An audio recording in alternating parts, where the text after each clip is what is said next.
3 दिनों तक चलने वाली संघ की अखिल भारतीय समन्वय बैठक आज से पालाकाड़ के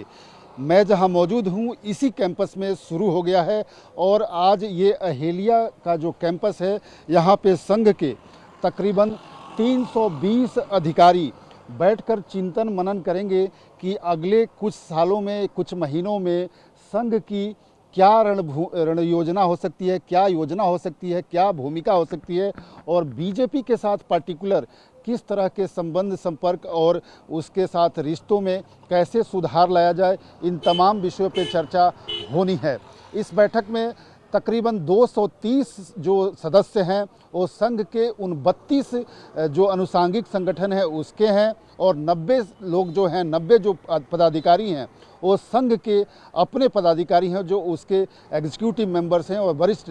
तमाम अधिकारी हैं। वो इस बैठक में चिंतन और मनन करेंगे। इस बैठक में सबसे जो महत्वपूर्ण मुद्दा रह सकता है, रहने वाला है, वो है बांग्लादेश में हिंदुओं की जो स्थिति है और उसके बाद जो विस्थापन की उनकी स्थिति बनी है, उसके बाद उनके पुनर्वसन पे क्या किया जा सकता है, क्या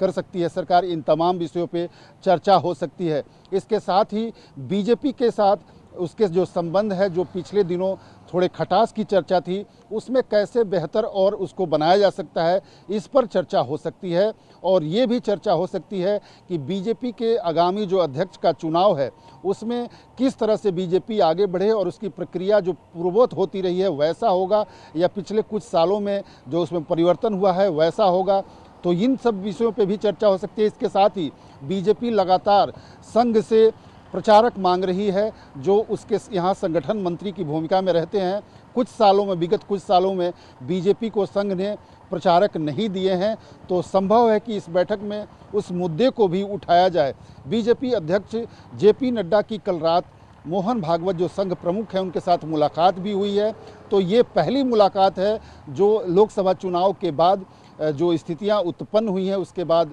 पहली ये मुलाकात है। तो कहीं ना कहीं जो एक ब्रेक थ्रू है, जो एक बर्फ़ पिघलने की बात है, वो भी सामने खुलकर अब आ रही है। आगामी 4 राज्यों में विधानसभा चुनाव जो होने हैं, जम्मू कश्मीर, हरियाणा और उसके बाद महाराष्ट्र और झारखंड, उसमें संघ और उसके अनुसांगिक संगठनों की भूमिका पर थोड़ी चर्चा जरूर होगी, क्योंकि माना जा रहा है कि लोकसभा चुनाव में संघ के तमाम जो 32 अनुसांगिक संगठन हैं उन्होंने बहुत आगे बढ़ चढ़कर रोल अदा नहीं किया था। इसके अलावा कुछ और भी महत्वपूर्ण और ज्वलंत मुद्दे हैं, मसलन महिलाओं की सुरक्षा और देश में जिस तरह से महिलाओं पे अटैक हुआ है विगत दिनों में, उसको कैसे कंटेन किया जाए, उस पर कैसे आगे रणनीति बनाई जाए कि इस तरह के मामलों में कमी आए। इसके अलावा एक जो महत्वपूर्ण मुद्दा है वो ये है कि जिस तरह से तमाम राजनीतिक दल जातीय जनगणना की बात कर